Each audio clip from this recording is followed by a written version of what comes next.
Bom, boa noite a todos. Hoje é 20 de março de 2025. A gente vai começar mais uma reunião da Retina do Hospital das Clínicas da USP. Quem vai apresentar o caso clínico é o Guilherme Fonseca, que é preceptor e fellow de Retina. Guilherme? Obrigado, professor. Boa noite a todos. Sou o Guilherme, sou preceptor e fellow de retina cirúrgica esse ano. Vou apresentar o caso clínico dessa semana. Queria começar agradecendo o Dr. Sérgio, que me ajudou na elaboração da apresentação, e a doutora Elise e o Dr. Leandro, que conduziram o caso. Tá passando aí?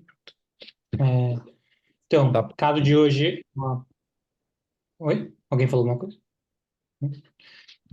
O caso de hoje é uma mulher branca de 27 anos que compareceu com uma queixa de baixa de acuidade visual importante, principalmente central no olho esquerdo, indolor há uma semana, sem queixas no olho contralateral. De antecedentes oftalmológicos, ela é alta míope, uma refração de -10 no olho direito e -14 no olho esquerdo, e sem antecedentes pessoais relevantes. No exame oftalmológico inicial, nós vimos uma acuidade visual com correção atual da paciente de 20/25 e conta-dedos 2 metros. As pupilas sem alterações, na biomicroscopia de câmera anterior também nada relevante, sem sinais de inflamação, e a pressão intraocular também boa. Começamos aqui, então, com a fundoscopia do olho direito, alguns sinais da alta miopia, mas nada muito relevante. E aqui, a fundoscopia do olho esquerdo. É para comentar alguma coisa, professor, ou pode ir passando? Não, eu acho que pode passar quando você quiser que a gente pare para discutir. Perfeito, vou passando aqui então. Aqui, os exames de autofluorescência dos dois olhos.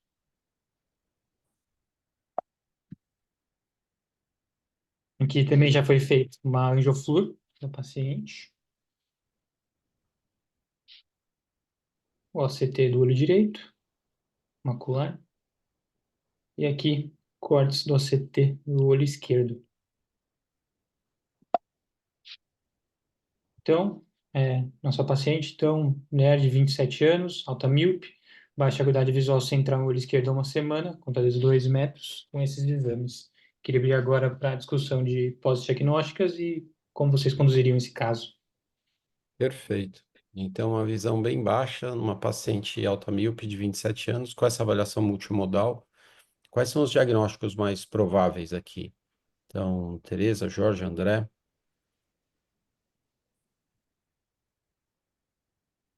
Bom, o paciente apresenta nesse olho esquerdo alguns pontos amarelados no fundo de olho que poderiam ser atribuíveis à própria rarefação do IPR pontual da alta miopia. E uma outra possibilidade seria o paciente ter uma white dot syndrome, né? Lembraria, por exemplo, um quadro de PIC, né? Tem alguns pontos de hiperfluorescência que poderia ser um defeito de janela ou poderiam ser pontos de hiperfluorescência relacionados a um quadro de PIC. Como o paciente tem uma queixa mais aguda, né? Não penso que seja algo mais crônico relacionado à miopia. O paciente tem perfil epidemiológico para White Dot Syndrome, né? Mulher jovem, míope, né? E o que chama atenção aqui no OCT é uma coroide aparentemente espessa, né, para um paciente automíope, né?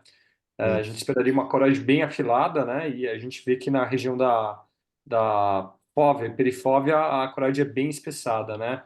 Então ela também tem um quadro de talvez uma paquicoroide associada, né?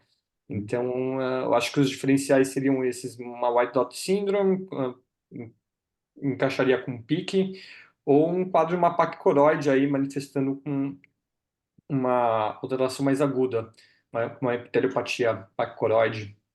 Uhum. E não sei se tem alguma evidência de membrana vascular, um OCTA poderia ser útil para evidenciar algum sinal nesse sentido. Perfeito, ótimo, excelente. Jorge, algum complemento aí? Eu concordo com ele que tem vários achados aí muito interessantes, como a pacoroide, você tem uma alteração do tegmentar e você também tem uma hiper de disco mais temporal. E outra de diagnóstico diferencial podia ser síndrome dos pontos evanescente. E outra coisa, em vez de pique, ser coroidite multifocal. Já que o PIC, se eu não me engano, você está mais restrito à região perimacular, mas você tem algumas lesões mais distantes. Acima da arcada parece, não sei se é feito para mim, mas parece que tem uns 2 pontinhos acima da arcada. Tá, Mas ficaria em uma dessas coroidites. perfeito, perfeito. Eu acho Deixa que eu eu ver, Tereza. concordo com o diagnóstico, eu achei que está bem discutido pelo André, as hipóteses, e a gente teria que excluir as infecciosas, né? E Uhum. fazer todo a pesquisa, porque eu acho assim evidente como está espessa a coroide, bem no lugar onde tem os pontos brancos e essa alteração subretiniana, né? Então, parece que a coroide, no lugar que está inflamado, ela está mais espessa do que no outro lugar que não está inflamado. Então, tratando-se de uma coroidite, eu acredito que tem uma coroidite aqui, eu abriria o leque para infecciosas também. Perfeito. Quer ver, Guilherme, mostra o outro olho, porque eu acho que o especiamento de coroide é bilateral, viu, Teresa? Quer ver? Mostra só o CT para gente dar uma olhadinha. Você vê, Teresa, é interessante mesmo, porque é uma alta míope, ela tem -10 no olho direito, -14 no olho esquerdo, a coroide é espessa nos dois olhos. E esses paquivasos aí da Haller estão bem, bem grandes mesmo, né? Aí eu não vejo compressão da coroa capilar, é difícil a gente dizer isso, mas é que a gente vê tanto isso. Mas é uma coroide muito espessa mesmo, como vocês falaram, para um alto Mas grau.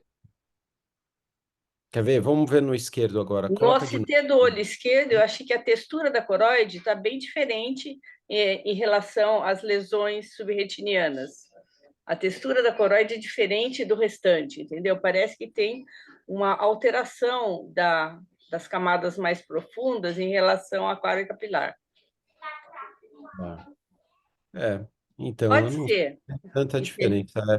Mas uma característica da lesão que eu vejo aqui, olha, você tem um DEP pequeno na lesão, não sei se o Guilherme consegue apontar no OCT de cima, isso.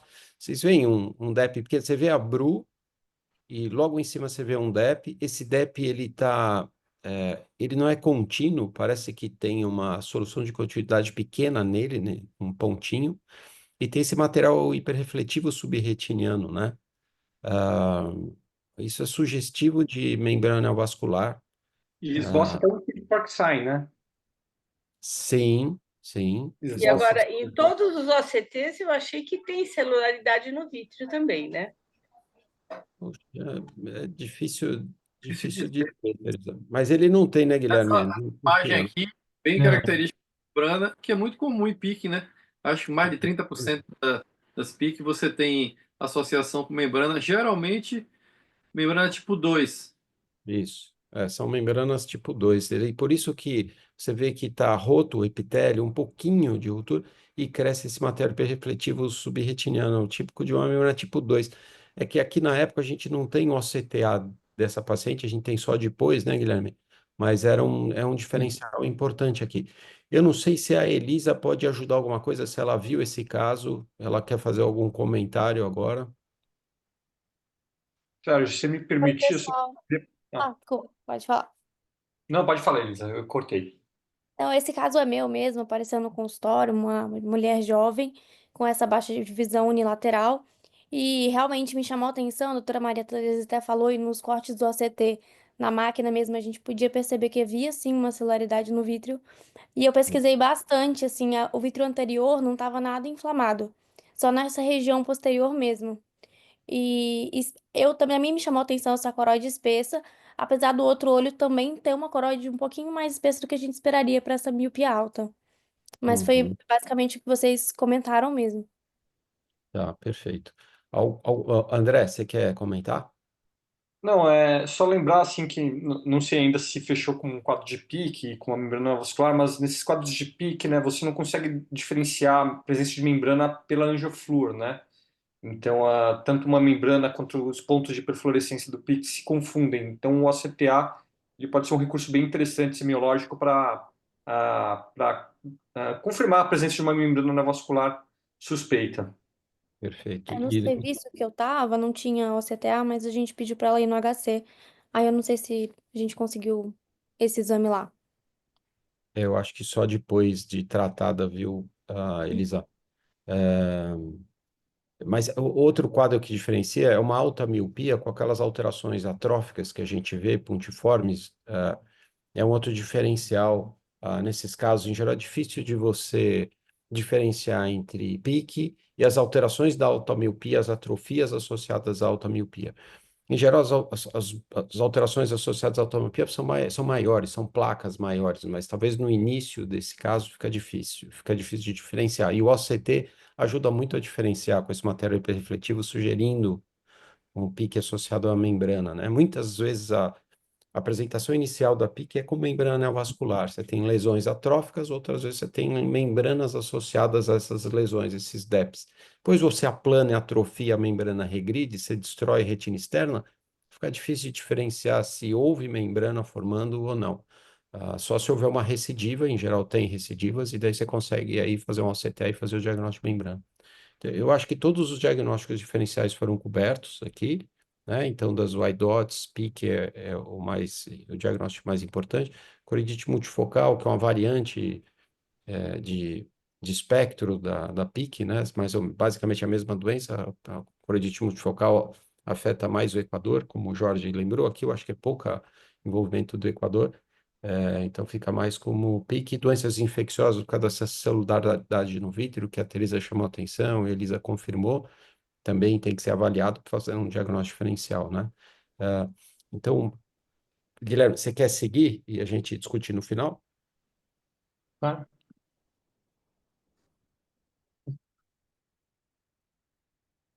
Então, foi tentada realmente a hipótese principal, uma cordopatia com tato interno, né, a PIC. Foram solicitados exames laboratoriais inicialmente. Esse ano, principalmente, é algo infeccioso e autoimunidade, veio tudo negativo. E foi iniciada a prednisona via oral, 1 miligrama quilo dia, pelos primeiros 5 dias, e depois o desmame lento. O paciente evoluiu com melhora da exudação, porém, como a maioria dos casos, esses casos a gente vai ver mais pra frente, evoluiu com cicatrizes muito importantes, desorganização da retina externa, e infelizmente pegou bem a macro, então ficou com uma visão de 20/200 paciente. Ela veio depois, a gente conseguiu fazer o OCTA, só por algum motivo a camada vascular acabou não saindo no exame aqui. Acabei pegando as outras aqui, a superficial, a subpérrea, a coropapilar e a coroide para avaliar. Como já estava inativa, a gente só viu áreas de fibrose nessas camadas. Não conseguiu avaliar nenhuma membrana ativa no momento, mas tudo indica que deve ter tido em algum momento uma membrana. Tá, esses são os É, últimos, né? Algum outro isso. comentário aqui adicional, depois dessa avaliação desse segmento, em relação principalmente a tratamento? Não, esses pacientes eventualmente podem cursar com membranas recorrentes, né? Às vezes você trata, melhora e fica recorrendo, e às vezes, muitas vezes, você precisa lançar muito até de imunossupressão, né? Para evitar uma recorrência de membranas, né? Óbvio que isso demanda um acompanhamento, né? Para você ver a recorrência, mas é uma situação que pode ocorrer nesses pacientes. Perfeito, perfeito. O tratamento inicial, em geral, com antiangiogênicos, se a gente detectar a membrana, né? Como aqui talvez passou o tempo de detecção da membrana e então fez o tratamento sistêmico. Basicamente é uma doença, a PIC é uma doença de autoimunidade, né? Você destrói retina externa, EPR, e secundariamente você tem o crescimento da membrana. Então, se você identificar a membrana no CTA, você faz tratamento com antiangiogênico. O problema é a recorrência dessas membranas. Como essas membranas são ao redor da fóvea, você tem que impedir o crescimento de uma outra membrana além de tratar essa mesma. Os quadros são muito recorrentes. Então, por isso você usa a mão de corticoide e depois você troca corticoide. O Guilherme vai discutir isso por imunossupressão. Dos pacientes que eu acompanho, é mais fácil você usar metrexate, porque você usa uma vez por semana, uma dose, se varia de 10 a 20 miligramas por semana, cada comprimido 2,5, né? Então, de 4, 6 comprimidos numa tomada só semanal. Isso inibe o crescimento de membranas. É interessante, né? Porque o tratamento é diferente de uma membrana vascular associada a DMRI. É importante você fazer o tratamento sistêmico, senão você vai ter essas recorrências mantidas. E, em geral, esses pacientes são jovens, com boa visão. Então, você tem que segurar a evolução das membranas. Em geral, a imunossupressão é muito bem tolerada. O problema é gravidez. Então, muitas delas são mulheres jovens, né, míopes, e a gente tem que trocar a imunossupressão, não dá para continuar com o Metrixato. Em geral, a gente volta para o corticoide durante a gestação ou nesse período pré-gestacional, né? Eu acompanhei algumas dessas pacientes, ainda acompanho, sigo duas das pacientes que estão gestantes agora e com pique. Eu acho que agora, algum outro comentário, se alguém tiver, Elisa, se você quiser falar alguma coisa a mais da paciente, Guilherme, ou algum outro comentário, aí a gente segue para a revisão do Guilherme. Então, eu discuti esse caso também com o Laveso, da UVIT, e realmente foi a mesma orientação que o Dr. Sérgio acabou de passar, de segmento, e às vezes até trocar para imunossupressão. Ele mesmo comentou, assim, que de estudos grandes a gente não tem sobre o imunossupressão com PIC, isso por se tratar de doenças muito raras, né? Uhum. E outro detalhe sobre essa paciente é que eu inicialmente pensei no corticóide 1 mg quilo, que é o que a gente pensa para imunossupressão, só que essa paciente tinha 100 quilos. Então, nós optamos para não fazer exatamente 1 mg quilo e reduzir um pouquinho para não ficar a dose de corticóide maior que 80 miligramas. Perfeito, excelente, excelente, isso. Algum outro comentário? A gente pode seguir? Tá.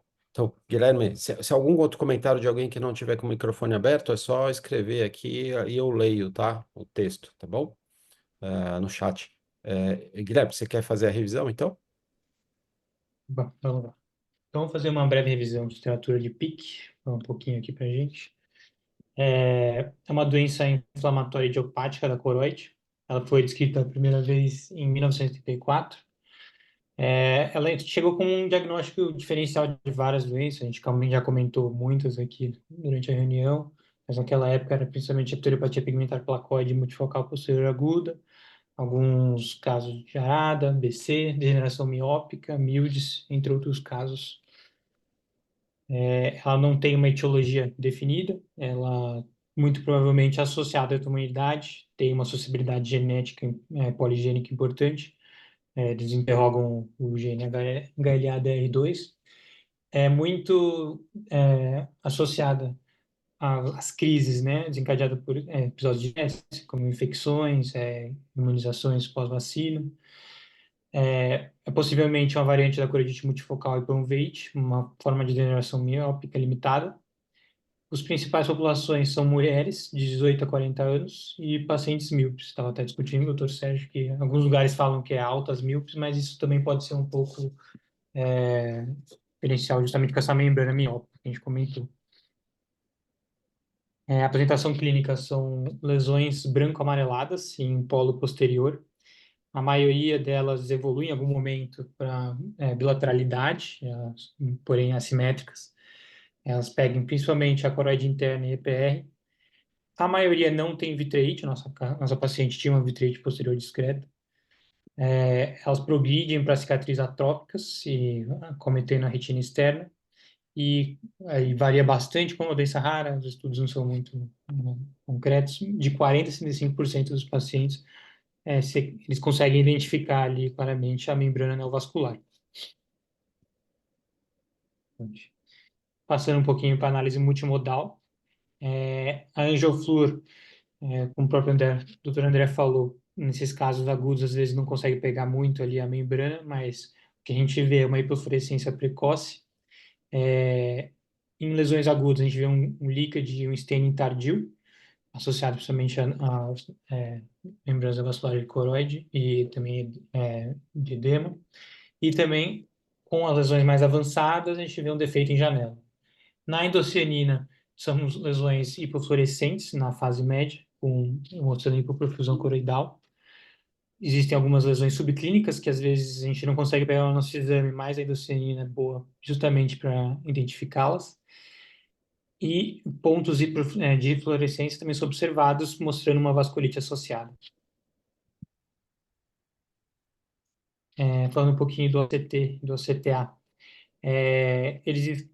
Alguns estudos escrevem que existem 5 estágios, que é uma infiltração coroidal inicialmente, evoluindo para nódulos sub-PR, nódulos coroido-retinianos, regridem e herniação.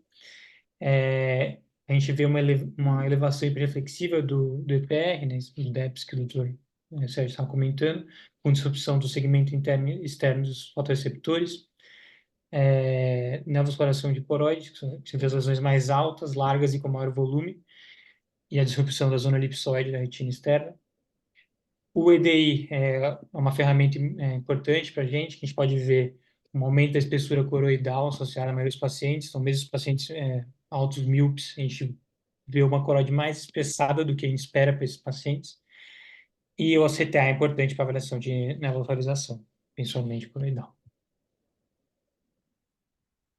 Na autofluorescência, o que é interessante é que nas lesões ativas a gente vê o halo hiperautofluorescente ao redor da lesão e muitas vezes com a imunização, a terapia imunomoduladora, a gente vê a redução desse halo, mostrando só mais as cicatrizes com o passar do tempo.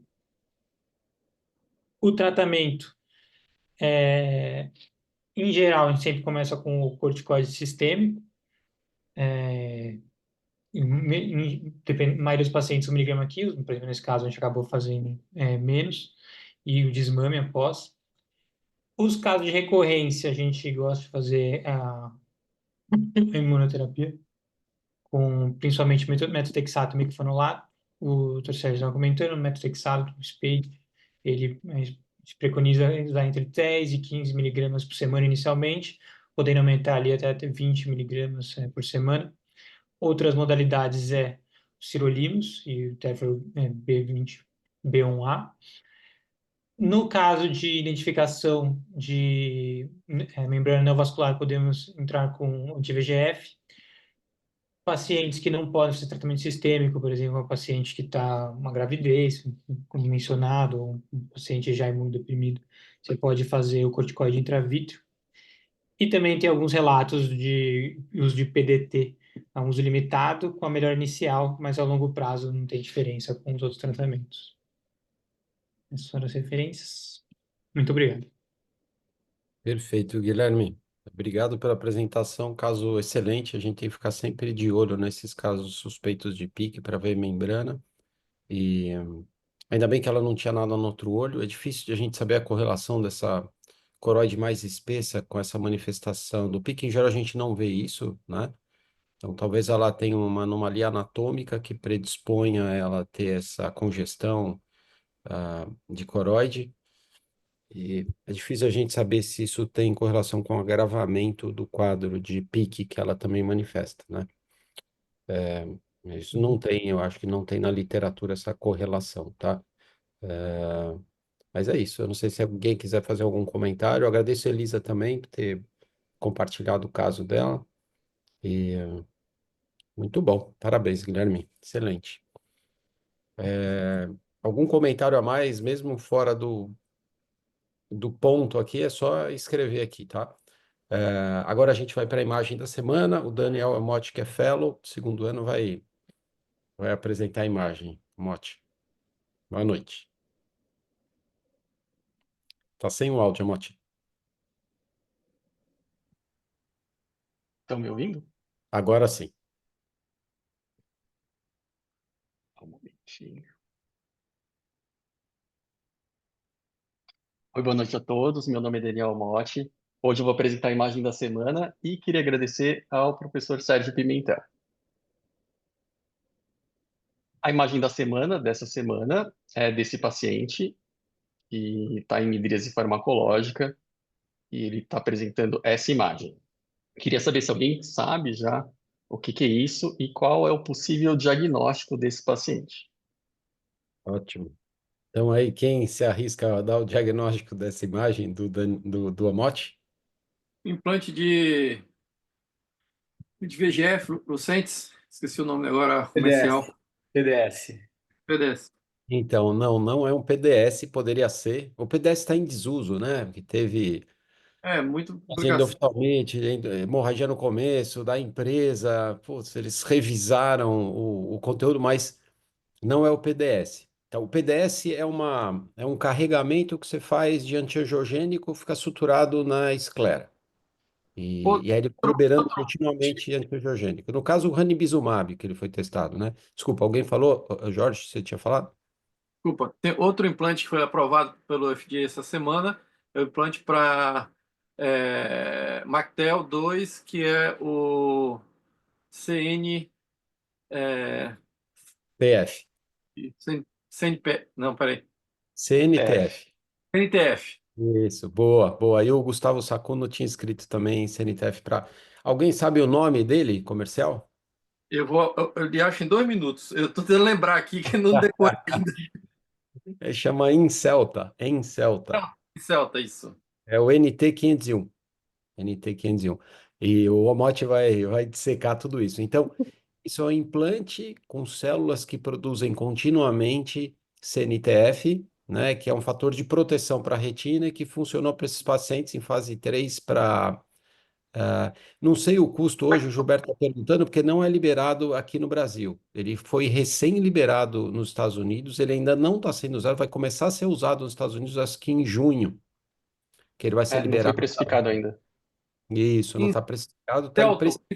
isso mesmo. E foi liberado a semana passada. Se eu não me Isso. engano, foi quarta-feira da semana passada que foi É. liberado pelo FDA e é terapia única para Mactel tipo 2. E vamos Ainda ver. bem que a gente tem uma terapia, porque a gente não tinha nada de terapia para Mactel tipo 2. Eu acho que o OMAT vai revisar todos os dados e sobre eficácia do implante e da liberação do CNTF contínua, e a gente vai saber, vai ficar mais familiarizado com essa nova forma de tratar, então, a primeira forma de tratar a Mactel tipo 2, né? Mas é isso aí, é isso. Mote, pode seguir. Parabéns, Jorge, por ter acertado. Eu trouxe. Esse daqui é um dispositivo que ele é revolucionário, né? Uma tecnologia sem precedentes na oftalmologia. E eu trouxe essa imagem porque essa tecnologia vocês vão ouvir muito falar nesses próximos meses, nos congressos, nas reuniões, e vale a pena a gente conhecer. Vale a pena a gente conhecer porque, como foi dito, esse dispositivo vai ficar muito famoso. Ele foi aprovado mais ou menos 10 dias pelo FDA para o tratamento de pacientes com Mactel tipo 2. Então, no próximo semestre, já tem um planejamento dele já ser liberado comercialmente nos Estados Unidos. O que a gente vê aqui na biomicroscopia é essa pontinha da cápsula. E com certeza daqui a algum tempo, né, quando ele for aprovado no Brasil, a gente aqui do HC vai ter oportunidade de implantar esse dispositivo nos nossos pacientes com Mactel tipo 2. Mas antes da gente falar dessa terapia, eu vou falar um pouco sobre o Mactel tipo 2. Quando essa doença foi inicialmente descrita, acreditava-se que ela era uma doença primariamente dos vasos. Mas hoje, graças a vários estudos de história natural da doença e principalmente análise de olhos de cadáveres, a gente sabe que ela é uma condição neurodegenerativa primária, que acaba também afetando os vasos e a principal célula envolvida nessa doença é a célula de Miller. Com o tempo, existe um dano neurodegenerativo que acaba também levando à morte dos fotorreceptores. A etiologia exata dessa doença a gente ainda não conhece. E como que esse paciente vai chegar para a gente no consultório, né? Vai ser um paciente geralmente na meia idade, entre os 40, 50 e 60 anos, e ele vai chegar com uma queixa de dificuldade para a leitura. Vai falar que está com embaçamento visual central, pericentral. Inicialmente, o oftalmologista vai achar que ele está presbita, vai prescrever uma refração, o paciente vai retornar insatisfeito porque não resolveu a queixa dele, a refração vai ser refeita, não vai dar muito certo, e aí é nesse momento que o oftalmologista acaba encaminhando para o especialista em retina e vai fazer o diagnóstico. Quase 80% dos pacientes ele vai chegar com essa queixa de dificuldade para a leitura. Outras alterações que ele pode se queixar são de metamorfopsia, escotoma paracentral. Na fundoscopia, inicialmente os achados são muito discretos. A retina vai perder um pouco da transparência. a mácula vai ficar um pouco mais acinzentada. Com o tempo, o paciente vai começar a apresentar algumas alterações vasculares, alguns vasos ectásicos, principalmente nessa região aqui, pouco temporal e inferior à fóvea. Com o tempo, ele também pode apresentar algumas alterações pigmentares e essas alterações, esses cristais aqui, que é muito bonito de ver na fundoscopia.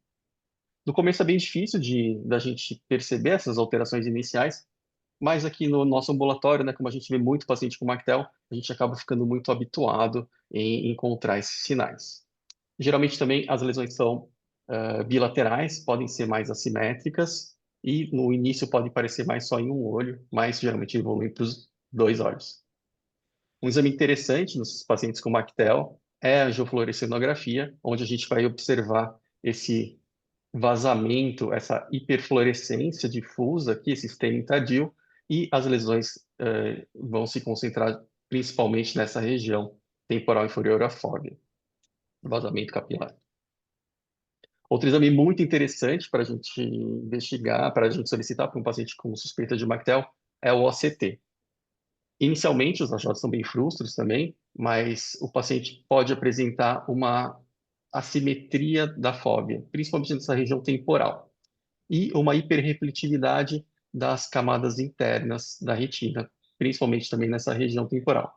Com o tempo, ele pode evoluir com cavitações que vão acometer praticamente todas as camadas da retina, que podem acometer. Lembra muito uma retina roída pelo rato, né, como a professora Maria Teresa fala.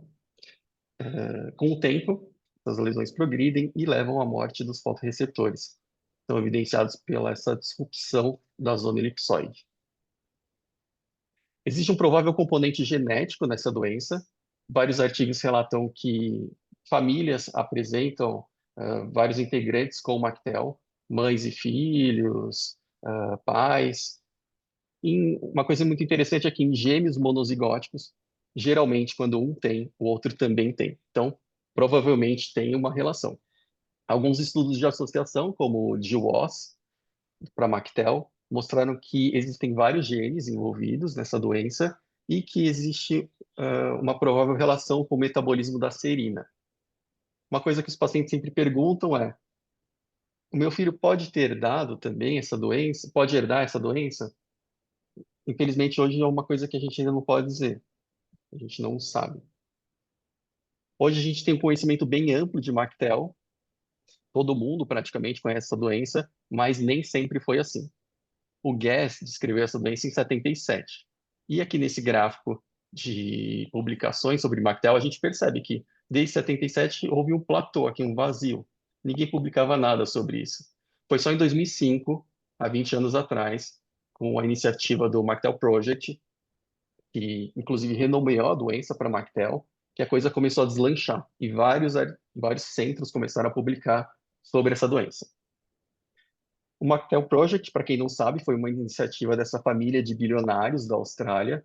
É uma família que é dona de vários shoppings pelo mundo e um dos integrantes dessa família começou a apresentar os sintomas de Mactel. Ele passou por vários oftalmologistas até que finalmente um fez o diagnóstico. Informou para ele que a doença era praticamente desconhecida, não sabia o que causava, e também não tinha nenhum tratamento.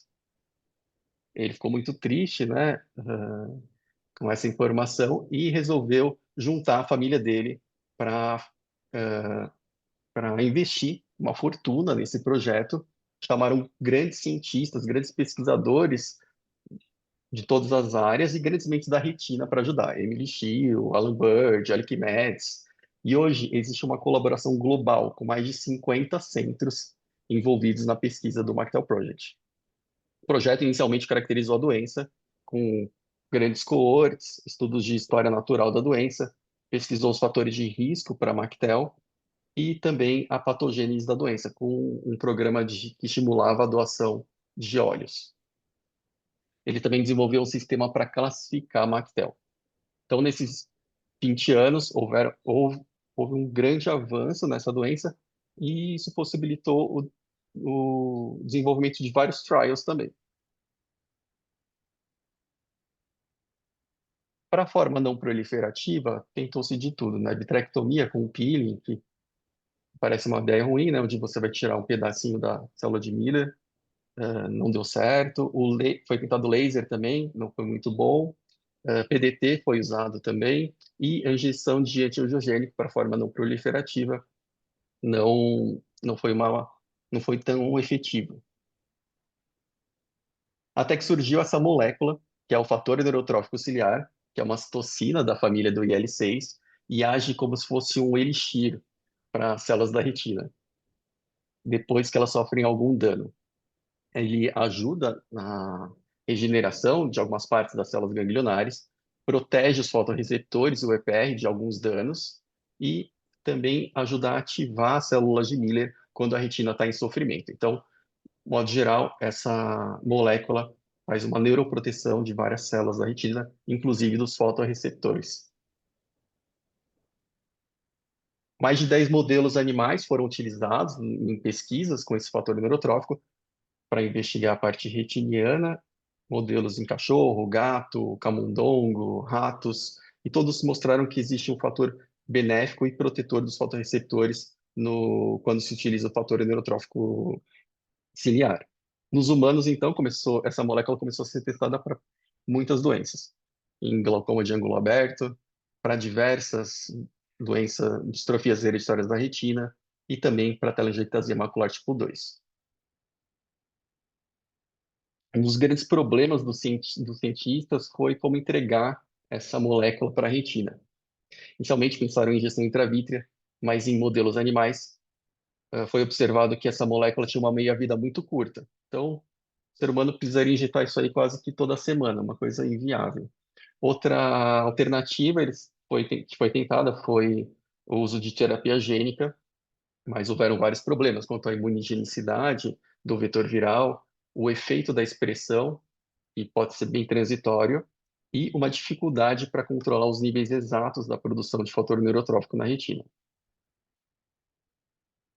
Para resolver esse problema, a Neurotech, uma empresa fundada com muita ajuda da família Lowy, nos anos 2000, criou uma solução que é brilhante e, sem dúvidas, é a medicação biotecnológica mais elaborada da atualidade. Esse sistema que foi recém-aprovado pelo FDA e que provavelmente vai deixar a família Lowy um pouco mais rico, né? Os bilionários ficando ricos até quando estão fazendo filantropia. Eles criaram uma mini fábrica do fator neurotrófico. O que eles fizeram? Eles pegaram uma célula de EPR, que é imortal, que é vendida comercialmente, selecionaram dessas células algumas que eram mais fortes e sobreviviam com menos nutrientes, menos oxigênio, transfectaram essa célula com o gene de fator neurotrófico ciliar humano e um promotor de metalotioneína de camundongo. Então, essa célula transgênica começou a produzir grandes quantidades de fator neurotrófico.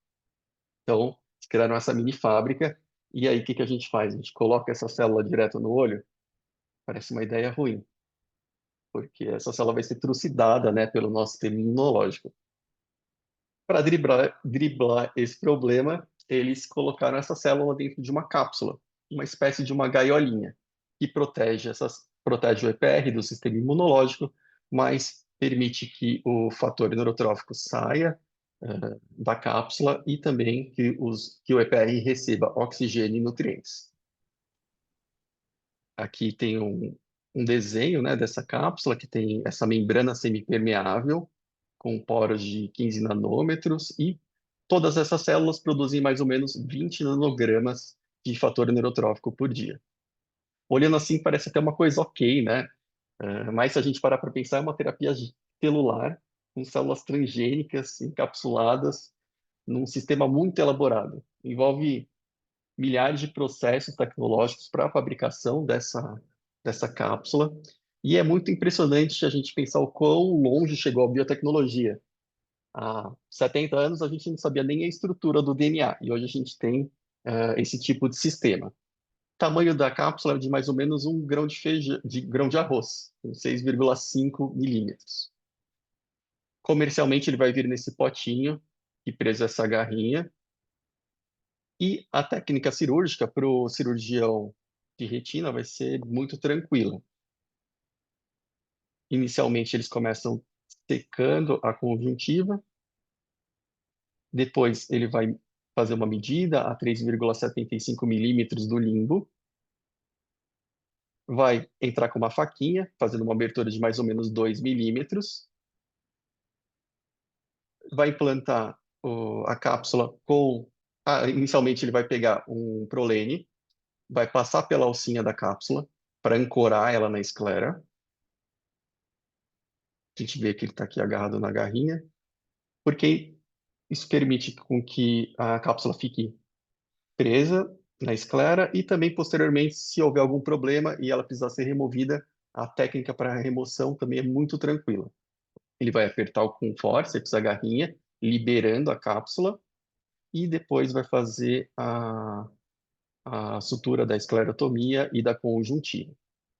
Uma das coisas que sempre preocuparam os pesquisadores é quanto que isso daí vai durar, né? Será que essas células não vão morrer rapidamente quando a gente colocar dentro do olho?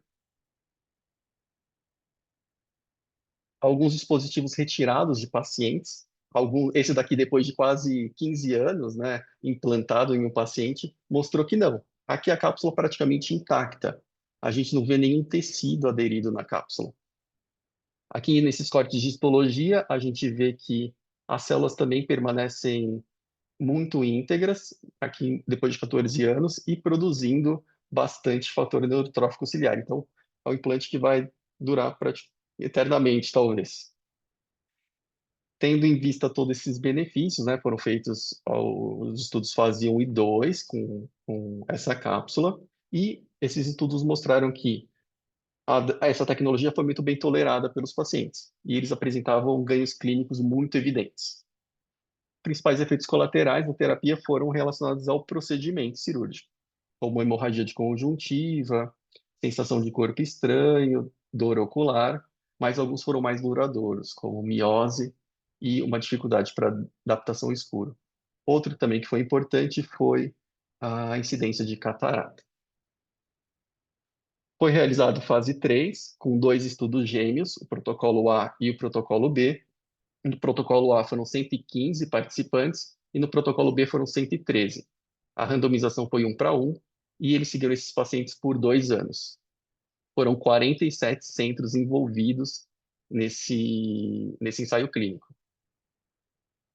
O endpoint primário desse estudo foi a taxa de perda da zona elipsoide, que a gente viu está correlacionada com a morte dos fotorreceptores, e os endpoints secundários foram a microperimetria com a avaliação da sensibilidade na área da interrupção da zona elipsoide e a velocidade de leitura, que, como a gente viu, é uma das queixas principais desses pacientes, é uma das coisas que mais progride.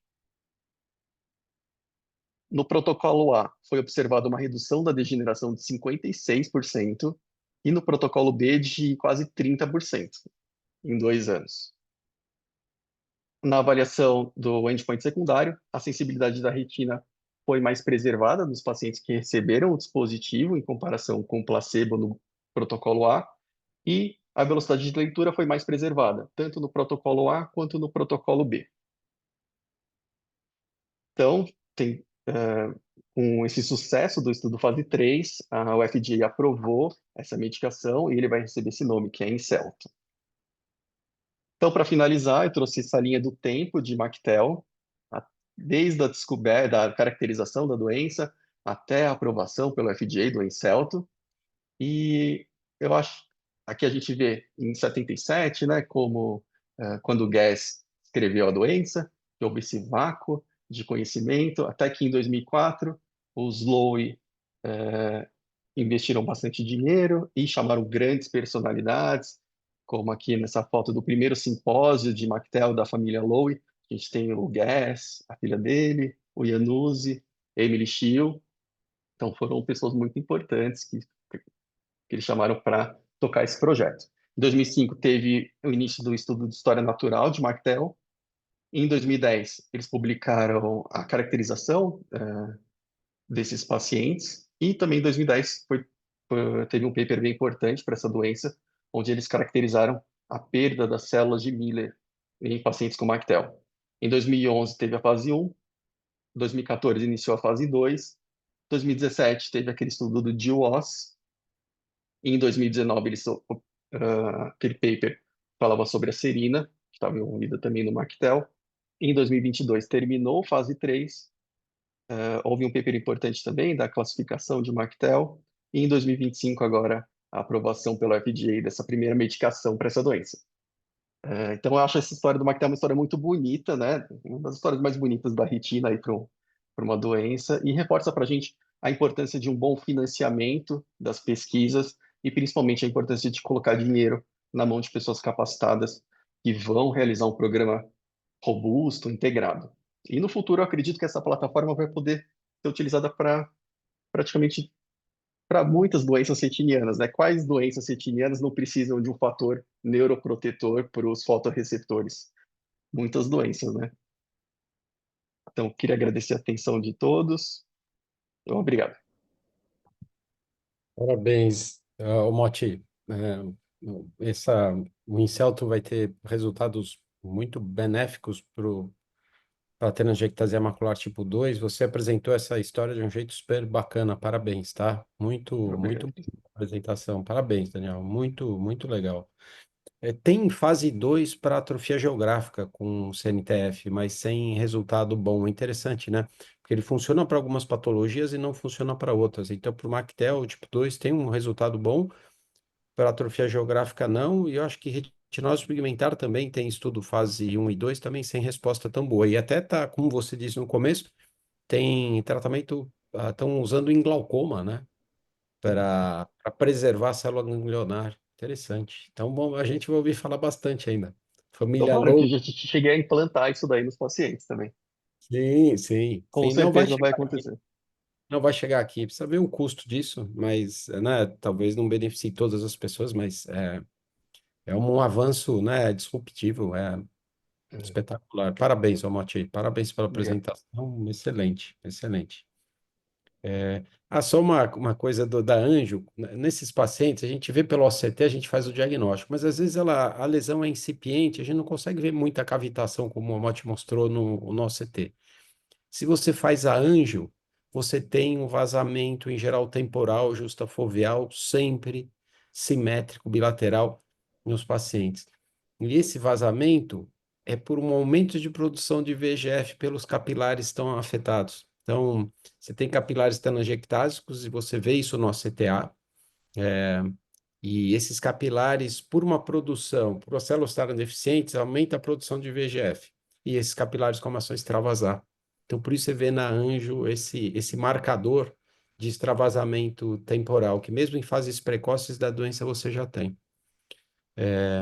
Uma outra coisa é que a Maria Tereza publicou antes da fase Lowe, do projeto Mactel, nos anos 90, tem uma publicação super referenciada sobre Mactel tipo 2. Então, só falando da Maria Nossa, né? Tereza.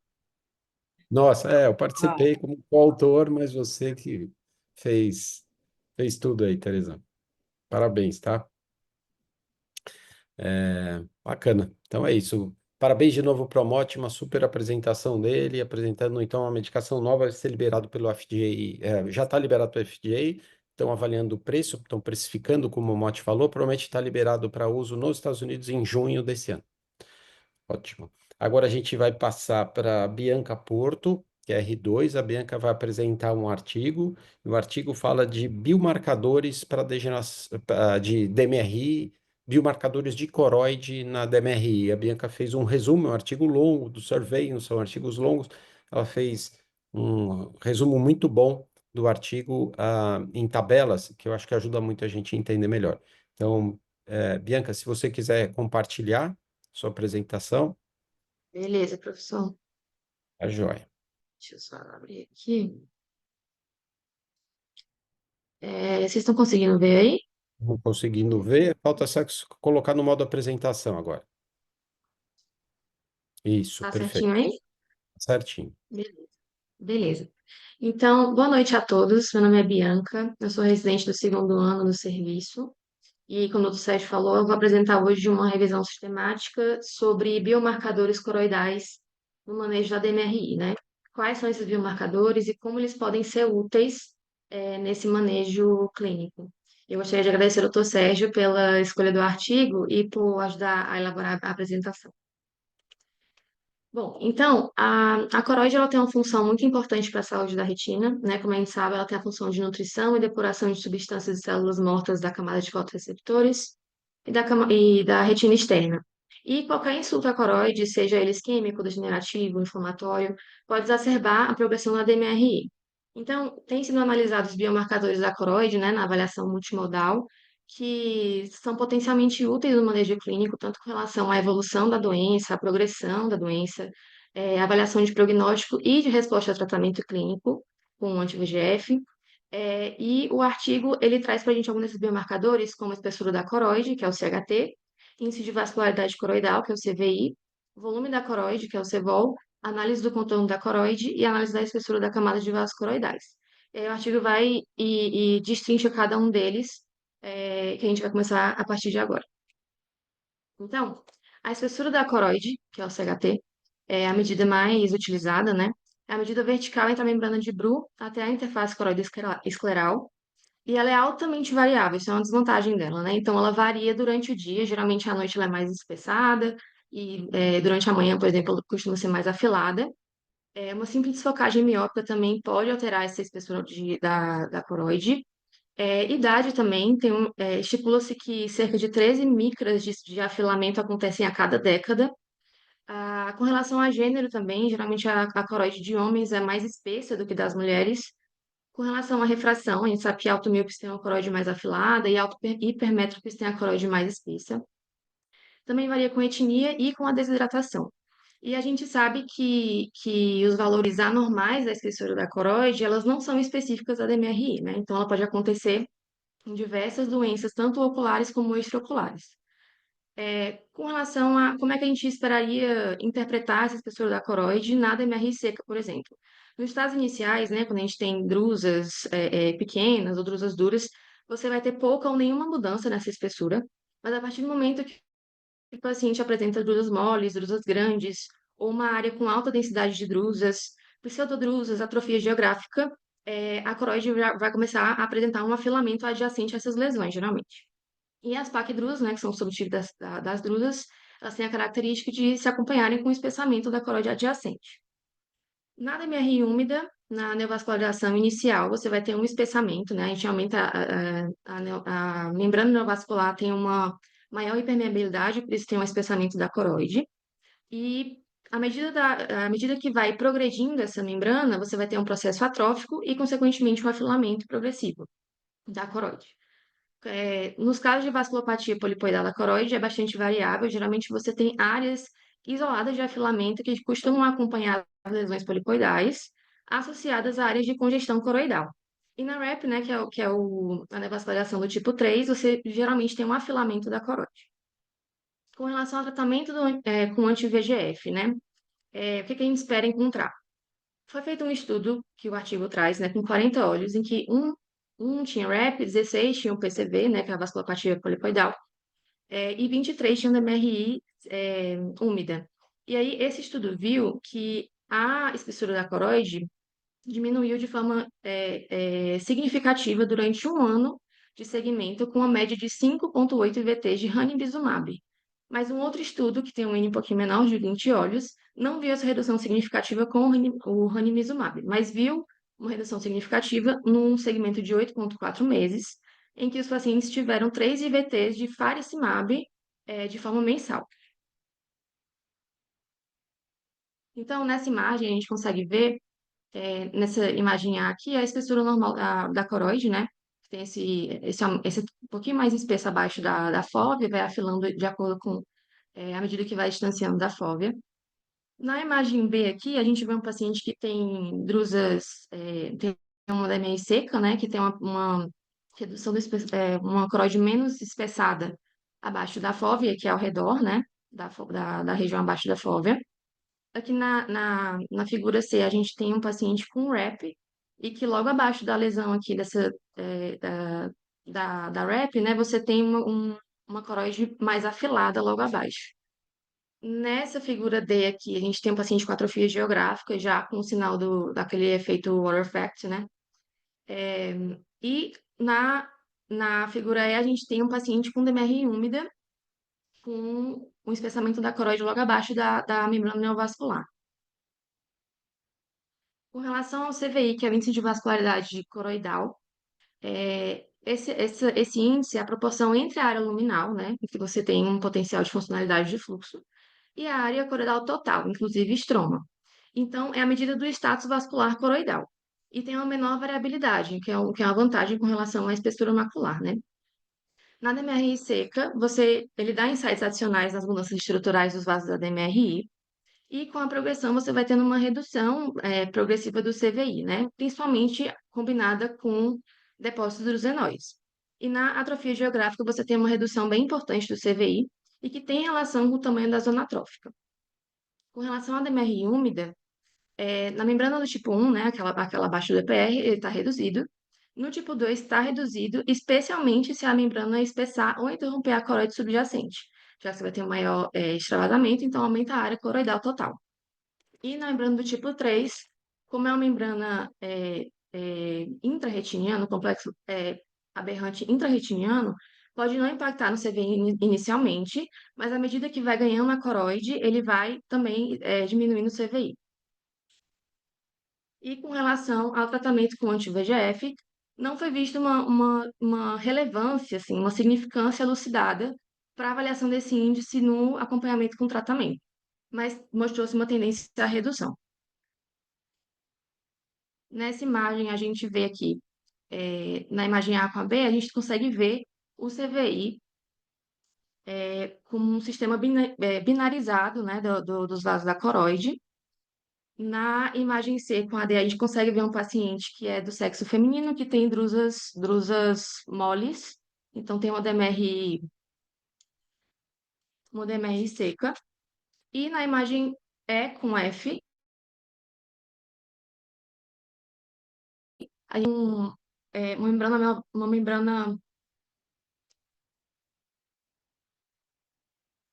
membrana neovascular e com alteração do CVI logo abaixo. Com relação ao volume coroidal, né, o CVOL, é uma medida desafiadora, você tem uma irregularidade da interface coroide-escleral e, teoricamente, é mais efetivo em avaliar progressão e resposta ao tratamento. A melhor forma de avaliar é com o CT en face e com o CT. Foi feito um estudo com 354 olhos com DMRI, em que metade tinha DMRI seca e a outra metade tinha DMRI úmida, e foi comparado com um grupo controle de 121 olhos saudáveis. Com relação à DMRI seca, na DMRI inicial, você tinha variações leves do CVOL, então, principalmente com relação ao tamanho e à densidade da drusa adjacente. Na atrofia geográfica, tinha uma redução expressiva da CVOL. E na DMRI úmida, você tinha um maior CHT e um maior CVOL e uma menor CVI. Na membrana neovascular ativa, você tinha um alargamento de vasos coroidais sem um aumento da densidade vascular. E com relação ao tratamento com anti-VEGF, foi visto que diminui a permeabilidade da membrana neovascular, diminui o tamanho e número de vasos anormais, e os fluidos crônicos e resistentes acabavam provocando uma fibrose, cicatrização e uma alteração do CVOL de forma mais permanente. Com relação à análise da espessura das camadas, né? A gente sabe que a coroide ela tem 5 camadas, que é a membrana de Bru, a córrea capilar, a camada de Haller e a supracoroide, né? E a ideia de você analisar a espessura das camadas é que diferentes doenças podem alterar diferentes camadas da coroide. E não tem, a desvantagem dessa avaliação é que você não tem uma transição muito clara entre as camadas, e isso dificulta a gente diferenciar qual camada é qual. E também a gente não tem uma definição universalmente aceita que defina o que é um vaso médio e um vaso de grande calibre, por exemplo. Então, por exemplo, na camada de Sattler são vasos médios, na camada de Haller são vasos mais espessos, de maior calibre. Então, como a gente não tem como dizer o que é um vaso médio, o que é um vaso de maior calibre, a gente não consegue diferenciar tão bem uma camada da outra. Na DMRI seca, a gente tem atenuações mais importantes na córrea capilar, principalmente abaixo das drusas, e com a progressão ficam mais evidentes, e a camada de Sattler e Haller, eles podem ou dilatar ou constringir. Na DMRI úmida, você tem a espessura da camada de Sattler. Foi visto que em pacientes que tinham DMR seca que converteram para DMRI úmida, a espessura da camada de Sattler era menor. E com o início da neovascularização, percebia-se no CTA um aumento da porosidade da corocapilar. Em pacientes com vasculopatia polipoidal, você tinha um menor CVI, um maior CHT, abaixo da fóvea, e uma maior proporção da camada de Haller para a espessura coroidal subfluvial. Com relação ao tratamento com anti-VEGF, foi visto um retrocesso na neovascularização aberrante, e também se percebeu que com tratamentos prolongados, você tinha um remodelamento da coroide, justamente por essa supressão crônica do VEGF, né, afetando a circulação natural da coroide. Com relação à análise do contorno coroidal, o normal do contorno coroidal é aquele formato de bowl, né, que nem mostra nessa imagem aqui, em que você tem uma espessura tendendo a ficar mais espesso abaixo da fóvea e afilando à medida que você vai se distanciando da fóvea. Na DMR seca, as formas mais precoces, você vai ter muito pouco efeito sobre a análise do contorno coroidal. As drusas duras alteram muito pouco. A partir do momento que surgem drusas moles ou pseudodrusas, vai alterar com mais frequência. E na atrofia geográfica, você tem um contorno bem irregular. Na DMR úmida, foi feito um estudo também que o artigo traz, com 15 olhos com DMR úmida, comparado com o grupo controle. E aí foi visto que em olhos com DMR úmida, você tinha 13% do contorno normal versus 100% dos olhos saudáveis. A fóvea foi o ponto mais espesso em 20% dos olhos com DMR úmida versus 91% nos olhos saudáveis e 40% de afilamento focal na DMR úmida versus 0% nos olhos saudáveis. E com relação ao tratamento com anti-VEGF, o contorno geralmente volta após o anti-VEGF, e nas neovascularizações ativas e vigorosas, elas podem ser refratárias, né? E como a gente falou mais cedo, os tratamentos prolongados podem gerar alterações persistentes da coroide. Com relação às cavernas coroidais, né? São regiões sem vasos ou sem fluxo dentro da camada de Sattler, e existem dois tipos de cavernas, né? O tipo 1 são pequenos e lobulados, que não necessariamente são patológicos, podem existir também nos olhos normais, né? Então, a seta laranja aqui está apontando uma caverna do tipo 1, que se localiza na camada de Sattler, mas também pode se estender para a coriocapilar. No tipo 2, já é um diâmetro mais alargado, que nem mostra aqui na setinha preta, e ela pode se estender da Sattler até a Haller também. E ela geralmente já vai indicar um processo patológico mesmo. Em olhos saudáveis a gente não costuma ver. E um outro parâmetro também, um outro biomarcador que o artigo cita é a hipermeabilidade vascular coroidal, que é o CVH, e que contribui para a DMR úmida, para a central serosa, vasculopatia polipoidal e muitas outras também, né? E ela é melhor avaliada nas fases tardias da endocianina verde, em que você vê uma hiperfluorescência coroidal multifocal. Então, na imagem A aqui a gente vê uma hiperfluorescência mais localizada, né? E na imagem B a gente vê de uma forma mais difusa. E, obviamente, quanto maior o CVH, maior a espessura da coroide. Então, as conclusões, né? Tem vários biomarcadores da coroide que estão sendo identificados e analisados com a avaliação multimodal na DMRI, então, que aumenta a possibilidade de abordagens personalizadas no manejo clínico. E adquirir uma caracterização mais acurada dos biomarcadores coroidais, com certeza aprimorariam bem mais os conhecimentos sobre a DMRI e, consequentemente, sobre a prática clínica. Mas esses biomarcadores ainda têm algumas limitações, né? E requerem mais validação para serem introduzidos na prática clínica.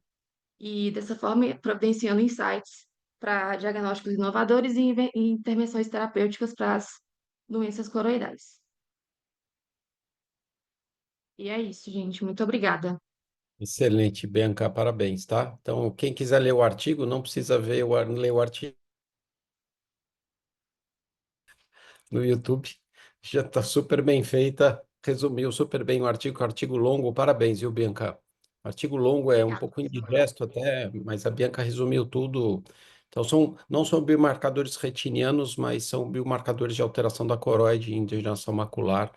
Então, parabéns, Bianca. Super bem resumido, tá? Excelente. Obrigado, Obrigada, viu? professor. Obrigado você.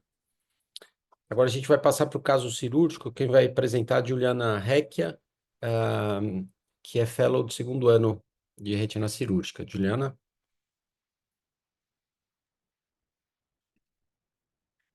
O áudio não está ligado, Juliana. Estão me ouvindo?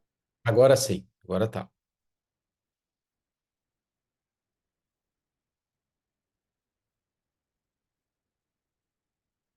É, a gente ainda não está ouvindo você, Juliana.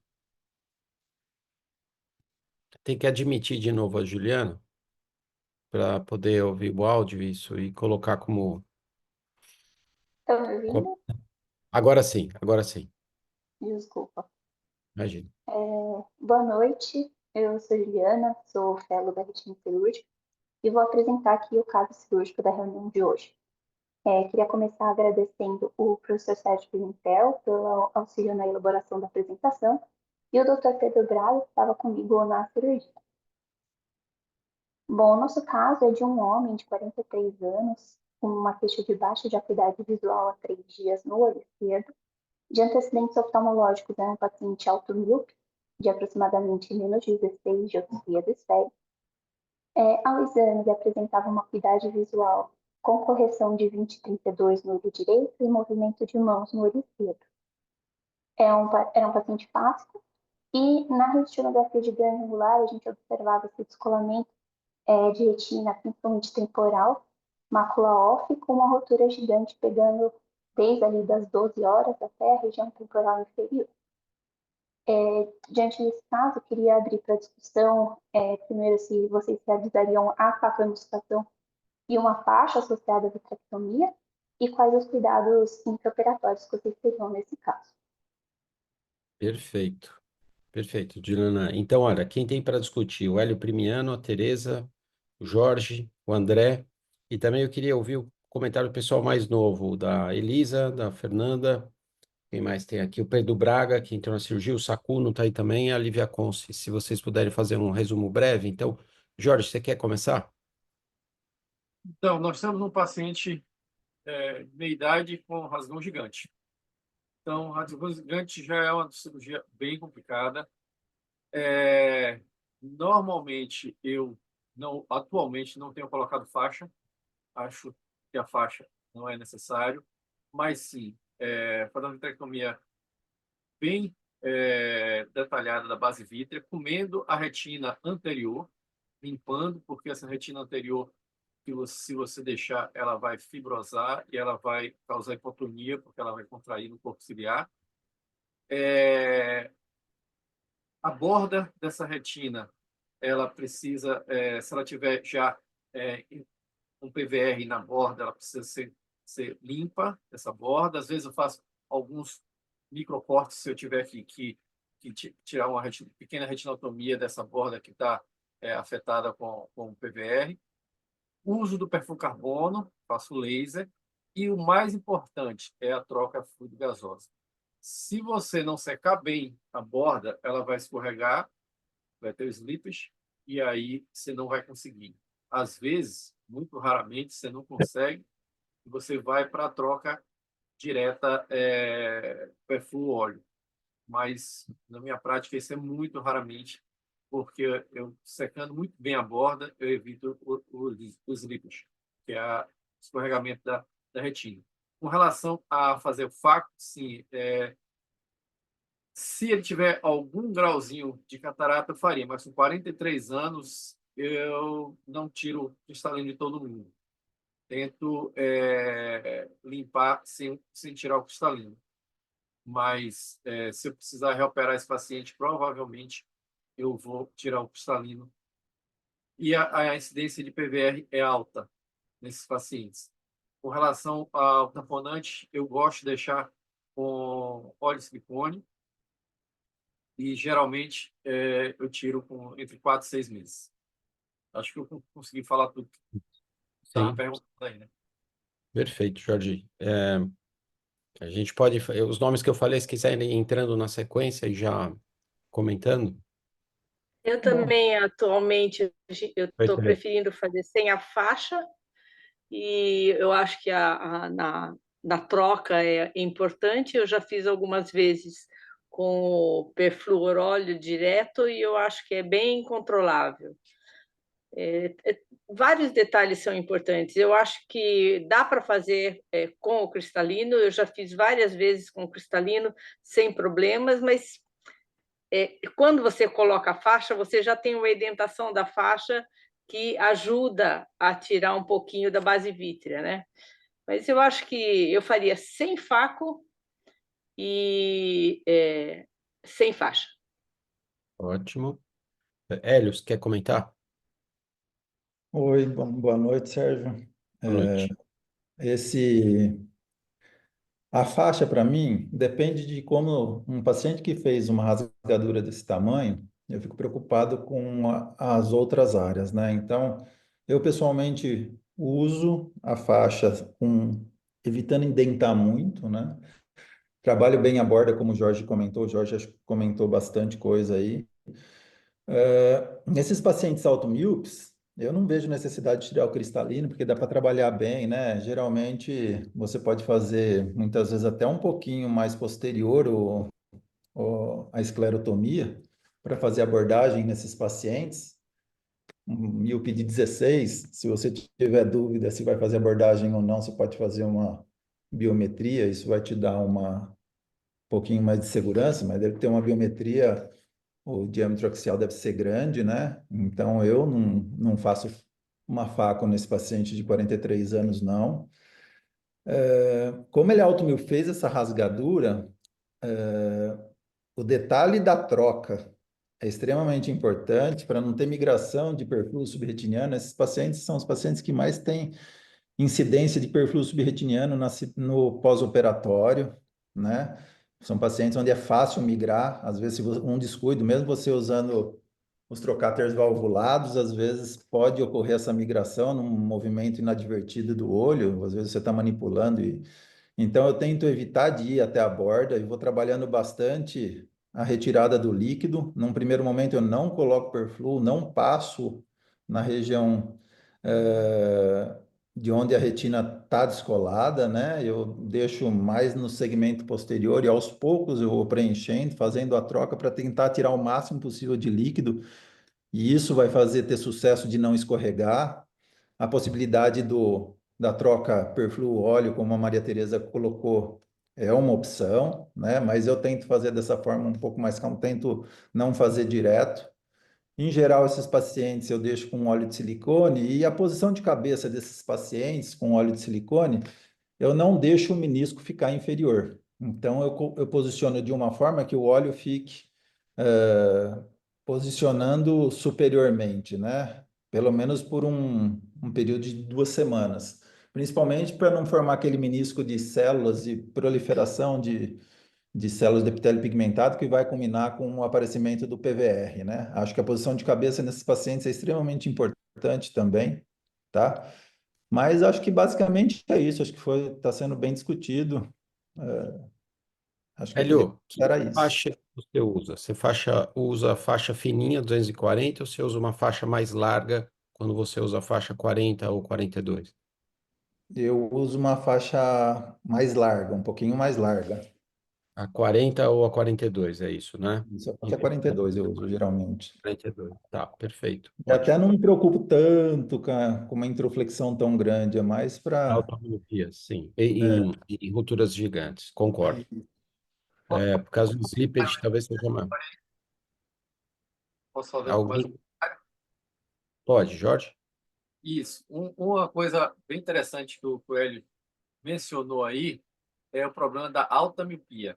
Você vai colocar perfil carbono nesse paciente e o olho 16 pode ter dificuldade em você aspirar o perfil carbono se você não tiver algumas manobras, como ele falou, a passplana no paciente automíope é mais larga, você pode entrar, por exemplo, a 4,5 milímetros de trocata, e às vezes você, na hora de tirar o perfil carbono, baixar a pressão intraocular do ar, você faz uma indentação para você chegar, parece que tem um estafilomazinho peridisco, esse comprimento, às vezes, a canulinha do obor, a gente não consegue chegar bem lá embaixo, e fica difícil tirar o perfluorocarbono. Então, tomar bem cuidado em alto mil para você tirar perfluoro, porque às vezes você não consegue tirar tudo. Perfeito, perfeito. André Kreuz? Não, acho que já foi super bem comentado. Eu acho que a faixa opcional, com relação à faco, a princípio não, porque é um paciente jovem. Já tive dificuldades em casos em que a rasgadura era muito periférica e depois de colocação de perfluor, acessar a interface da rotura para fazer a troca foi difícil com o paciente fáscico. Então, talvez fosse alguma situação em que a faca pudesse ser indicada quando a rasgadura é muito periférica e você pode ter dificuldade para fazer a troca certinho para evitar o slippage. Mas a princípio não, né? A princípio sem a faco. Os cuidados intraoperatórios eu acho que já foram bem comentados, né? Acho que a questão de evitar grandes manipulações com o perfluor para evitar migração para o espaço subretiniano, tentar fazer a troca mais devagar possível para evitar o slippage, e o recurso da troca perfluoro-óleo também é um recurso que pode ser utilizado nesses casos. Perfeito, perfeito, André. É, Pedro Braga, não sei se o Pedro já está como anfitrião, se ele quisesse comentar aí sobre a cirurgia, aí Elisa, Fernanda, a Lívia, o Sacuno também, se eles quiserem comentar. Professor, acho que já foi tudo comentado aqui. Acho que uma coisa que eu fiquei insistindo assim nesses casos com a Gil foi coisa que acho que quase todo mundo já falou aqui, que era a questão do fazer a troca bem lenta, né, para não migrar para não ter o sleep, e a questão da faixa opcional. Acho que já foi bastante discutido. Inclusive semana passada teve uma discussão até semelhante. Então, Uhum. acho que não teve muito aí. A Gil fez muito bem a cirurgia, não tem nem o que discutir, vai ver no vídeo depois, aí, bem legal. Legal. Dos outros, alguém mais quer fazer algum comentário? Algum pontinho para destacar? Elisa, Lívia, Fernanda, Doutor Sacuno? Sérgio, eu acredito também que já foi bem discutido. Eu realmente, nesse caso de rotura gigante, só eu tendo a não passar faixa justamente às vezes, uma maior propensão a slippage. Mas concordo com todos os outros comentários. Tá. Concordo, Lívia. Quando você passa a faixa, se você indentar muito, facilita as slippage, porque você não consegue secar bem a borda, às vezes, dependendo de estar faixa. Uhum, Então, um dos motivos de não usar faixa hoje em dia é porque diminui slippage. Sabe Mas que aí, eu uso um pouquinho nos automilps sem a preocupação, só para aliviar a base vítrea do outro lado também. É só para uhum, tentar uma coisinha bem discreta.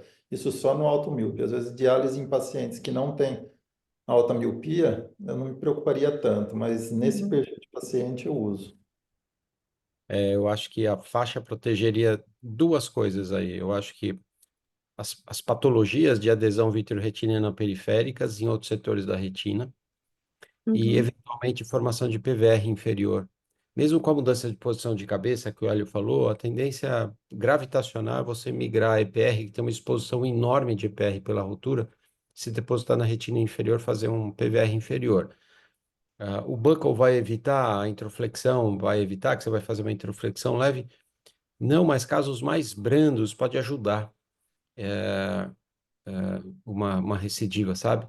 Então, eu acho que uhum, seriam essas duas indicações. Você colocar uma faixa prejudica você, tem mais dificuldade de fazer, de ter o escorregamento da retina, ah, talvez aumenta o tempo cirúrgico, você quase, se for pegar do começo até o fim, você pegar os retos e tal, dá 1 hora a mais de cirurgia, uhum, você colocar uma faixa.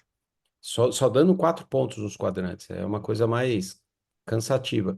Então, tem os prós e contras da faixa, mas talvez num olho automíope, eu concordo uhum. com o Jorge, talvez eu tenha a tendência de colocar, mas é controverso, tá? Por isso que eu queria perguntar para vocês isso. Professor, e só voltando a alguma coisa que eu lembrei, esqueci de Oi, Pedro. perguntar. Aham. É uma tendência geral, esse caso aqui eu acho que é uma rotura bem extensa, mas de modo geral há uma preferência pelo óleo, porque tem alguns casos que é gigante, quer dizer, tem a mais de 3 horas, mas dependendo da posição superior, bem limitada ali, que eu acho que o gás vai bem, não? Ou vocês Vai. têm uma tendência, de modo geral, a colocar óleo em tudo, em todos esses casos? É interessante, os europeus colocam muito óleo e os americanos tentam colocar menos. Então, se Uhum, você tem, então isso é literatura, né? Se você tem roturas superiores que você pode tamponar bem com gás, eu acho que o gás é bem-vindo. Você não precisa do silicone. Casos em que a rotura avança mais inferiormente, como nesse paciente, é difícil, você precisa de posição dele, mesmo com C3F8 preenchendo toda a cavidade vítrea. Talvez você precise de um é, pouco de colaboração para não ter até o laser fixar direitinho. Se o paciente se movimenta muito, talvez você tenha infiltração e redescolamento. Então, o sim, silicone talvez sim, seja exato. mais seguro em rupturas gigantes que avançam mais inferiormente. Se for uma ruptura mais superior, né? Uhum. Antes das 3 ou 9 horas, aí eu acho que você pode usar o gás. Eu não sei que o Jorge e o Ah, André pensam sobre isso. Já tem alguns pessoal lá do Canadá fazendo pneumoretinopexia com rasgão gigante, principalmente aqueles rasgões que são só o superior, como você falou. Então, eu já fiz com gás C3F8, mas principalmente quando você tem um rasgão, pega mais entre 3 e 9 para facilitar a uhum, ação. Como está aí, nesses casos, em geral, bota o óleo, como o Sérgio bem falou aí, perfeitamente, é porque é impossível você conseguir um tamponamento por muito tempo com gás. Ele vai diminuir uhum, depois de 15 dias e pode filtrar. Então, o óleo, nessa circunstância desse olho aí, eu acho que é mandatório o óleo. Agora, quando você óleo. pensar numa rasgão gigante, das 3 às 9, você pode usar gás, sim. É. Uhum. Ô, Pedro, É isso que eu estava pensando eu mesmo, tenho perfeito. É. uma, um, eu uso o seguinte, na verdade, se tiver mais de um quadrante, o Paul Tornambi, nos anos 2000, ele foi um cara, um grande estudioso em cima de pneumática, e isso eu uso também para vitrectomia, tá? O índice de sucesso dele era alto em pacientes que tinham pelo menos até um quadrante de descolamento. O Tiago comentou semana passada, né? Eu vi, eu não pude estar presente, mas eu assisti a reunião depois e comentou sobre isso lá no Canadá. Eu acho que é um pouquinho de risco, eu tenho um pouco de receio. Então, eu ainda, pessoalmente, se tiver até no máximo um quadrante de uma ruptura gigante, eu posso até optar pelo gás, desculpa. Agora, mais do que isso, como nesse caso aí, eu vou para óleo, entendeu? Ainda não tenho dado suficiente para segurança. Eu não ficaria bem se eu não colocasse óleo de silicone num paciente com uma ruptura tão extensa como essa. Então, eu uso Uhum, até um quadrante, no máximo, eu vou. E na posição, como o Jorge colocou, né? Entre 3 e 9 horas e no máximo um quadrante. É mais ou menos isso. Se tivesse que ter um parâmetro de referência fixo, seria esse. E sobre a faco, perfeito. Eu- outro ponto é a faco, né? Que, em geral, vocês falam para não fazer, mas para você ter um ácido, mesmo em olho automíope, né? Que tá tudo mais para baixo, então você consegue dissecar melhor a base vítrea. Mas eu acho que eu tenho mais facilidade, principalmente no olho esquerdo, que eu tenho que tratar temporal e eu sou destro. Eu vou transfixar e eu não posso transfixar a minha mão, senão eu posso tocar o cristalino. Eu tenho que fazer, para tratar essa área, eu tenho que tratar com a mão esquerda. Eu tenho a tendência de fazer a faco, mesmo porque com o silicone, esse paciente vai desenvolver catarata com 43 anos, diferente de um paciente com 30 anos. Então, eu vou ter que operar a catarata dele depois. Então, talvez por esses dois motivos eu preferisse fazer a faco. Um, que é muito provável que ele venha fazer catarata depois. Eu tenho que fazer dois procedimentos nele, né? Operar a retina e depois operar a catarata. E o segundo, pelo olho esquerdo e temporal, eu vou ter que trabalhar com uma facilidade maior para trabalhar com a mão esquerda, eu vou ter que trabalhar mais com a mão esquerda em vez da direita, e tem o risco de chegar próximo do cristalino, eu tenho que ficar o tempo inteiro prestando atenção nisso. Então, se eu faço a faco no começo, eu já tiro a miopia desse paciente, deixo ele emétrope, eu deixo com 2 graus de miopia, né? E, e eu consigo trabalhar melhor, com certeza trabalhar melhor, entendeu? Sem ter preocupações com o cristalino. Ah, mas também é um tema controverso, cada um faz da forma que prefere, né? Não tem nenhuma uma regra para isso, né? Se alguém quiser fazer algum comentário, é só entrar e falar, tá? Mas vamos ver a cirurgia então, Juliana, você segue? É. Bom, a gente realizou a faixa, a facoelicectomia, né? Estou começando pela faixa, fazendo uma peritomia da conjuntiva, 360, asepsia dos músculos retos,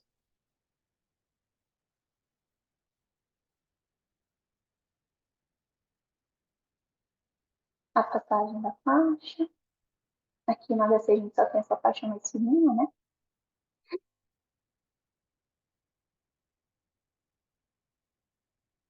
E a sutura nos quatro quadrantes.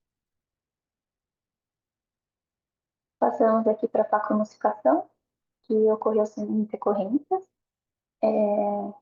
Fazer a faco ajudou bastante ali na hora da abordagem da base vítrica.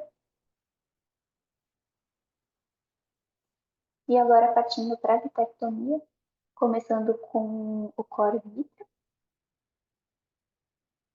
O paciente ele parecia já ter o DPT, mas mesmo assim eu optei por colocar triancinolona para garantir que não tinha nenhum resquício de hialoide ou uma hialoidoscopia.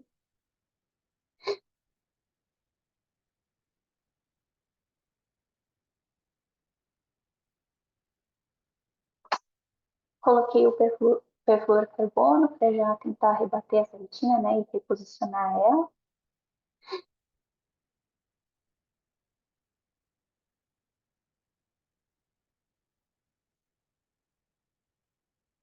Aí parti para a abordagem da borda mais posterior da rotura, tentando desfazer essa dobrinha que tinha, né, bem na borda.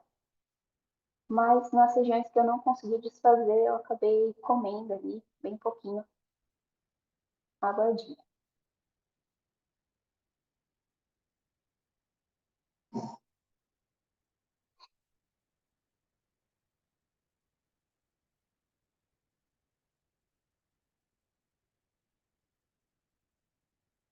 Bem, passei aqui para a borda anterior da rotura, né? Comi essa aba anterior para tirar toda a tração e o vítreo ali aderido.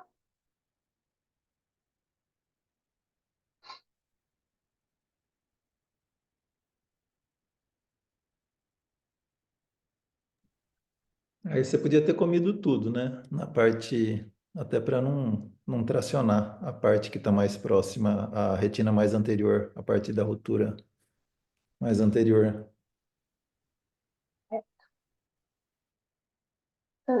Passei para a base vítreo, tentei deixar mais curtinho a saia vítrea.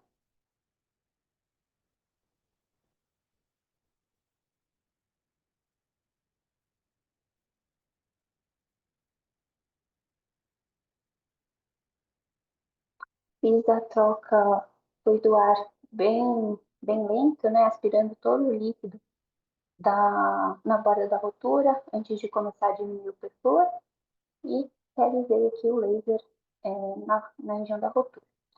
Optei por deixar com óleo de silicone.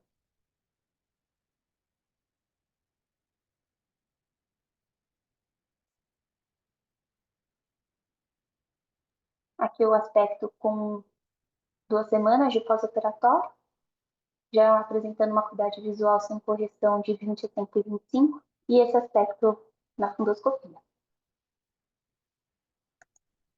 Obrigada. Excelente. Juliana, te perguntar um negócio. Você, parabéns pela cirurgia, todos os passos perfeitos, excelente para você e para o Pedro. Parabéns. Você optou por fazer o laser sob ar em vez de sob hiperflu. Tem alguma razão Foi. para isso?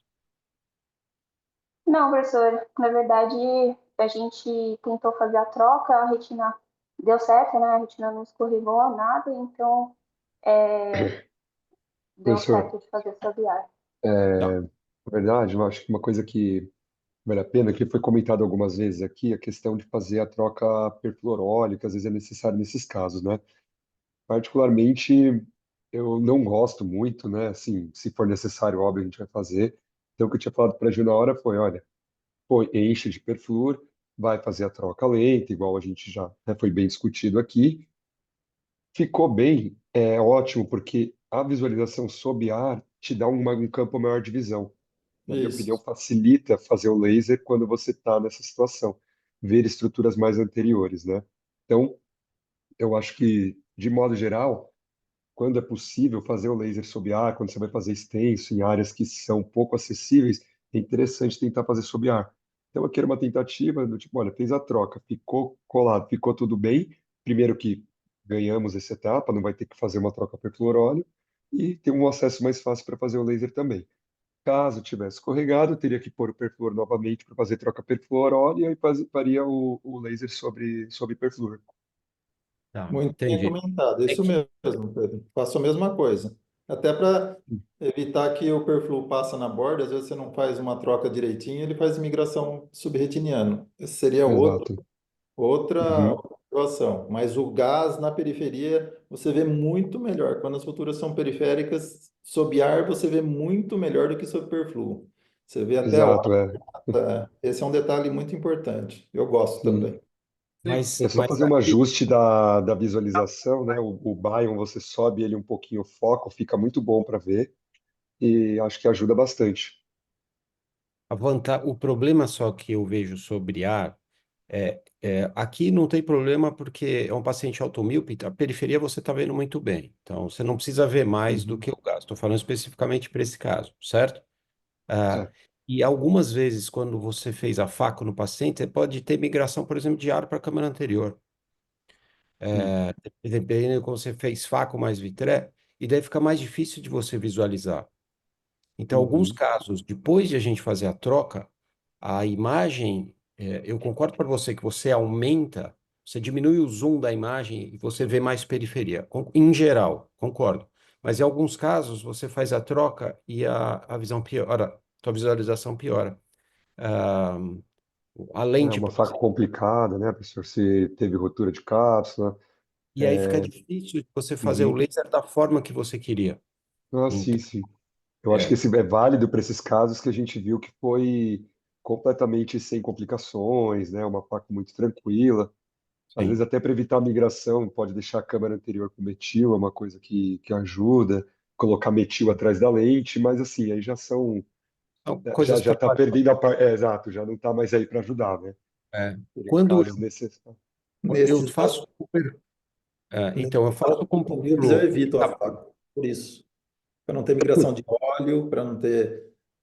Porque geralmente tem uma fragilidade zonular nesses pacientes, não é incomum ter essa fragilidade, até para o óleo migrar para a câmara anterior, então eu tento não fazer faco. Mesmo se for um pouquinho de mais idade, 50 e poucos anos, eu seguro e aí quando eu for tirar o óleo, aí eu faço a faco junto. Eu Tá, tenho essa conduta nos automíopes. entendi. É, é interessante porque você vai tirar o silicone 3 meses depois, e daí você vai fazer a faco, você não tem nem catarata ainda presente. Em geral, ela demora mais, né? Eu acho que facilita você fazer a cirurgia se você já tirar a faco no ato como foi feito. Mas isso varia de pessoa para pessoa. Cada cirurgião está acostumado a fazer de uma forma e você tem que fazer a cirurgia no melhor para você e não no que é melhor para uma outra pessoa. Se aprende Lógico, com o tempo isso é o ideal. Mas eu perfeito. faço laser sob perflu porque para mim fica muito mais fácil. Eu já estou vendo e eu já queimo essa etapa, já passo por ela. Eu não tenho que voltar com o risco de não estar enxergando bem para fazer o laser, sabe? E às vezes sobra um pouquinho de líquido embaixo da retina, não especificamente nesse caso, que está bem aspirado, e aí você não consegue marcar direito com laser. Sob perfil, você marca bem o laser, vê exatamente a intensidade que você precisa do laser, para não colocar o laser muito intenso. Quando está com ar, você não consegue precisar a intensidade do laser. Você, em geral, faz um laser mais potente do que é necessário. É, bom, mas são variações que cada um tem uma experiência com isso. Eu acho as duas formas estão corretas, e daí são preferências que cada pessoa pode ter em relação a isso. Algum outro A Julia comentário? ficou ótima, né? Apesar das discussões, a gente vê aí a evolução foi ótima, né? A Juliana foi excelente na Exatamente. conduta aí. Exatamente. E assim, eu costumo tirar o óleo depois de 3 meses. Por que isso? Porque se você for formar PVR, em geral você faz até a 12ª semana. Então, o EPR migra, contrai, prolifera. Esse processo de formação de PVR, em geral, são 12 semanas. Então, eu tiro o óleo sem o risco de estar formando um PVR. Esse processo já passou. Então, é raro você ter formação de PVR depois de 12 semanas. E mais do que 12 semanas, você começa a ter risco de toxicidade do silicone, que sempre tem, quando você coloca ou quando você tira. Então, o menor tempo possível para deixar o silicone, eu acho que é o ideal.